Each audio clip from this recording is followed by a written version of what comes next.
Татар йөзе сәхифәсенең бүгенге чыгарылышында язучы Рабит Батулла үзенең кул язмалары турында сөйләп китер. Рәхим итеп карагыз.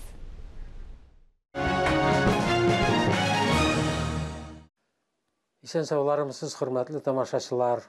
Менә Чыршыдагы ядкарханәдә без утырабыз, менә минем эш бүлмәсендә. Менә монда бер бәләкәй генә шкаф бар. Ул бик иске, борынгы заман ул ишелеп төшкерсәң дә иске ишелеп төшә торган. Ләкин анда ниндидер бер мәгълүмат саклана. Әйтик, мәсәлән, менә ачып карыйк әле. Менә монда менә бу кул язмалар.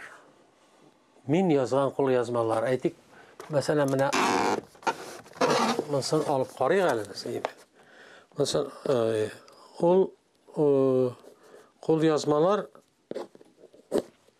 китап булып чыктылар күбесе.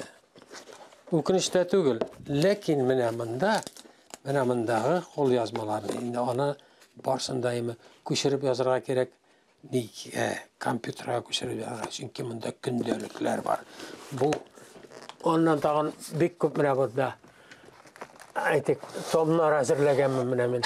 Менә бу хикәяләр, беренче том, икенче томында, анда ondan soң менә бунда 7нче томнар, 8нче томнар. Менә бунда Казан утлары журналында минем басылган әсәрләр буш түгел, димәк тикмәгә җыелмаган. Менә бунда хикәяләр. Менә бунда урыннары җәннәттә булсын дигән китап. Дөресен әйткәндә, бу минем иҗатымның bir көзгүсөдер дип уйлыйм. Чөнки монда 19нчы гасырдан алып 20нчы гасырга хәтле булган татар сәнгатькәрләренең язмышы язылган. Документ, бары тик документ кына, бер инде ялган юк. Тукай булсын, Хаяз Исхакый булсын, Исәнбәт булсын, барысы да бүтән документларны туплап яздым мин монда.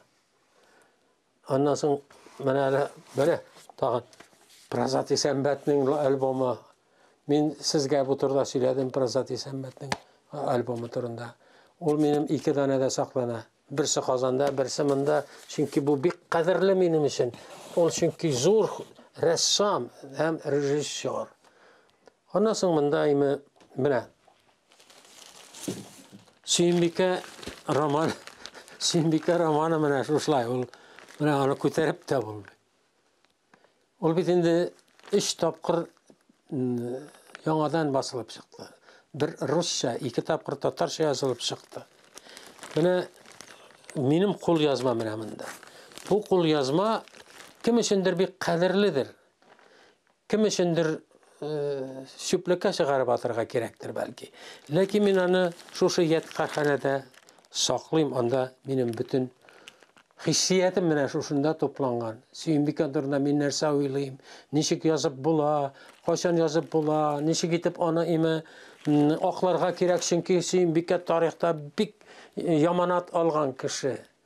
Аны пычратырга тырыштылар. Аны кимсетергә тырыштылар.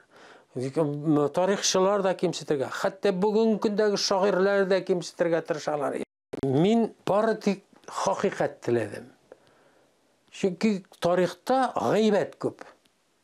Тарихчыларда гайбәт күп. Мин Сөембикәне халык ничек итеп манарасын саклый, ничек итеп аңа килеп намаз укый.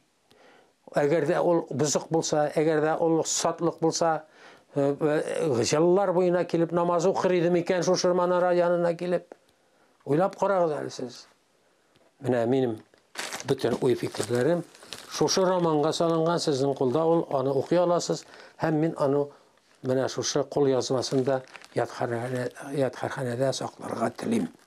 Бу да урын алыр үзендә. Шулай итеп без минем эш бүлмәмдәге репортажны тәмам итәбез. Карагыз, сорауларыгыз булса, миңа сораулар җибәрегез телевидениегә яки анда язучылар берлегенә. Мин сезгә җавап бирергә тырышырмын. Сау калыгыз.